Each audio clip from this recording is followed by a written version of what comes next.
Samaan aikaan sitten vuonna 2001 sä, Oskari, googletit internetistä tätä sanaparia Opus Dei.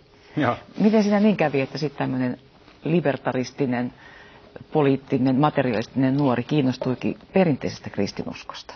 No tosiaan mä luin hyvin paljon silloin ja sitten kiinnostuin niin kuin joidenkin juttujen kautta sitten tämmöisestä niin kuin, kristinuskosta ja erityisesti mun jotenkin ihan vaikea sanoa miksi, mutta katolisen kirkon filosofinen traditio oli sellainen, joka niin kuin todella niin kuin nappasi mut. Että mä olin niin kuin, vau, että täällä on jotain niin kuin hyvin erityistä, jotain tosi paljon syvällisempää ja niin kuin todempaa kuin mitä tässä meidän niin kuin nykyajattelussa tuppaa olemaan. Ja mä rupesin sitten niin kuin systemaattisemmin tutkia, että mitä tämä kristinusko sitten oikeastaan on. Siis tosiasia on se, että mä en tiennyt mitään. Mä en tiennyt yhtään mitään kristinuskosta.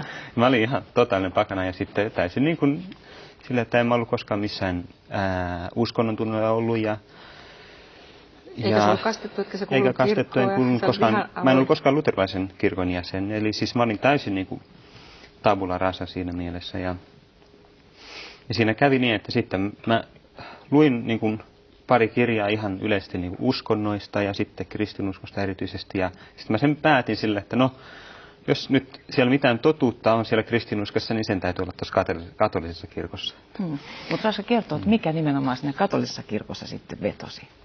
Mitkä asiat ne oli?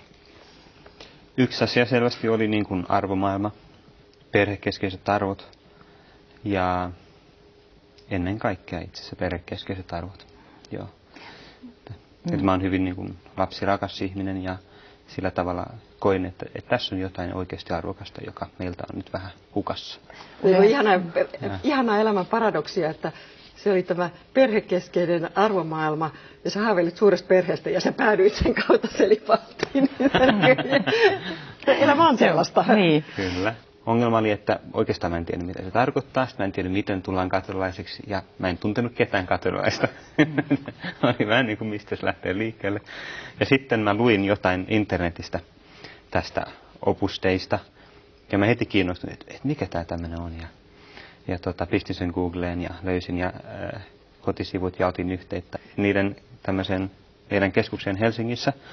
Ja sovin, että mä voisin tulla se päivä, oliko se nyt just joulun jälkeen silloin 5 vuotta sitten. Ja sitten silloin lähtiessä oli vähän sille, että mikähän tämä nyt oikein on tämmöinen Opus Dein keskus. Ja mun niin kuin ensimmäinen mielikuva oli sille, että tämä on varmaan joku tämmöinen niin puolueen päämaja tai joku tämmöinen, siellä on toimistoja ja joku kokoushuone ja ties mitä. Ja siis en mä tiedä mitä se voi olla.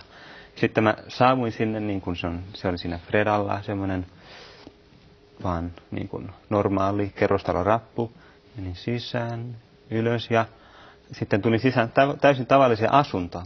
Mitä ihmettä tämä on? Ja tosi kaunis olohuone, hyvin laitettu, kaikki tosi hienosti ja mukavasti ja viihtyisä ja kappeli, joka oli niin kaunis ja sitten ennen kaikkea ne ihmiset, jotka olivat niin kuin lämpimiä, luonnollisia, miellyttäviä ja iloisia. Että niin kuin se oli semmoinen, että niin kuin, nyt mä oon jotenkin tullut oikeaan paikkaan. Että mä tiesin heti siellä, että tällä tulee olemaan jotain suurta merkitystä mun elämässä.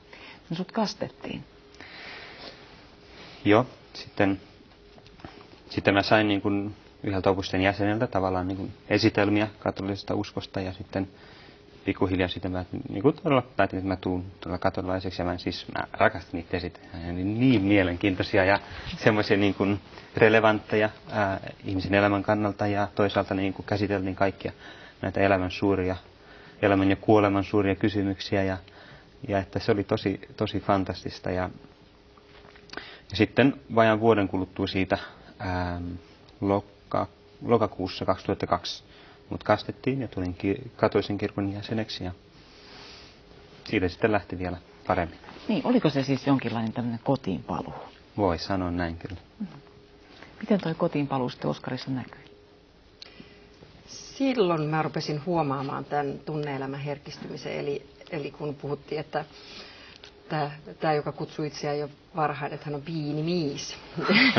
Eikä tosiaan itkenyt helposti, kun ne pojat tappeli keskenään, niin Oskari voitti tappelut aina. Se ei ollut siis väkivaltainen eikä sillä lailla, mutta se voitti ne. Ja sitten kun se rupesi käymään se Opus Deissa, niin jotenkin pikkuhiljaa rupesi tapahtuu se, että kun me keskustellaan, niin tämä tämmöinen kyynelten nouseminen, mikä tässäkin ohjelman aikana on tapahtunut, niin se muutos rupesi tulee silleen, että tunne-elämässä tapahtui jotain herkistymistä, avautumista.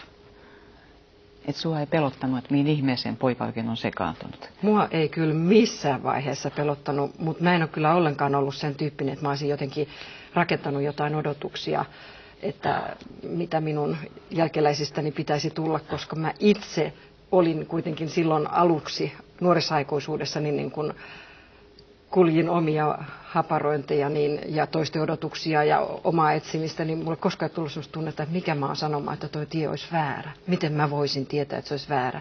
Ja intuitiivisesti mun on ollut, mä luulen, että mun on ollut kaikkein helpoin tajuta. Siis jos tarkoitan niin kuin meidän tuttavaa piiriä, sukulaisia, ystäviä, niin mä en ole kokenut siinä mitään järkyttävää koko aikana. En piikkivöissä, en missään niin kuin tämmöisessä, mitä puhutaan. Oskari, jolla oli niin terve suhde väkivaltaan, niin mä en ymmärsin, että tällä ei ole tekemistä sen kanssa. Sä selitit ihan hyvin tästä kuolettumisesta, että se on itse kurja ja se oli sulle luontaista. No Oskari, tosiaan kävi niin, että sä suunnittelit tulevaisuutta perhekeskeisenä suurperheen isänä, mutta oliko se Jumala, joka päätti toisin? Voi sanoa näin kyllä, että Jumalalla oli toisenlaisia suunnitelmia. Että mulla nyt oli tämmöisiä niin kuin, sanotaan niin, että mä on hyvin niin kuin lapsirakas ihminen ollut aina ja huomasin sen niin kuin sitten meidän Juuson kautta hyvin vahvasti, kun olin sitten joskus mukana hänen niin kuin koulun toiminnassa joskus sijaisena ja semmoista. Ja armeijasta tultuassa olit siellä kyllä olin sivarina siellä. Vuoden. Loistava vuosi, parhaita vuosia täytyy sanoa koko elämässä. Niin paljon opin lasten kanssa olemisesta. Ja mun suhtautuminen, niin kuin, sanotaan niin, että mun suhtautuminen naisiin oli hyvin vahvasti sellainen, että olisi tosi kiva löytää joku niin kuin hyvä, niin kuin älykäs ja kypsä ihminen, jonka kanssa voisi perustaa perheen. Mutta sitten tuli sitten omassa niin kuin rukouselämässä asioita, jotka huomasin, että itse asiassa mä en ole varma, onko toi se, mitä multa odotetaan. Sitä ei ole helppo sen niin kuin konkreettisemmin selittää, että miten se on mahdollista, että on jotain kommunikaatiota Jumalan kanssa, mutta mä uskon siihen, että se on ihan mahdollista päivittäisellä tasolla.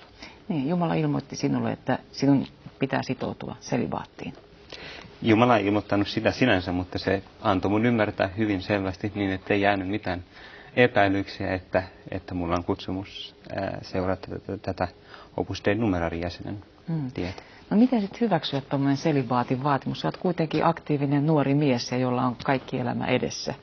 Siis nehän ei ole mitenkään ristiriidassa keskenään suinkaan. Että on totta, että siihen riittyi vaikeita valintoja ennen kaikkea sen sitoutumisen kautta. Ja mullahan oli sitten hyvin vahva se tietoisuus siitä, että mä en lähde kokeilemaan tällaisia asioita. Että jos mä valitsen ton ja sanon kyllä tavallaan tuohon kutsuun, niin mä teen sen tosissani. Ja sen vuoksi sitten kävi jopa niin, että mä odotin hyvin pitkään. No siis ainakin sisäisesti se tuntui tosi pitkältä, runsas puoli vuotta tai näin. Että ennen kuin sitten lopullisen valinnan tein. Ja koko sen ajan olin täysin varma, että tämä on se oikea tie. Mä en ole vaan valmis siihen, mutta mä tiedän, että tämä on se oikea tie.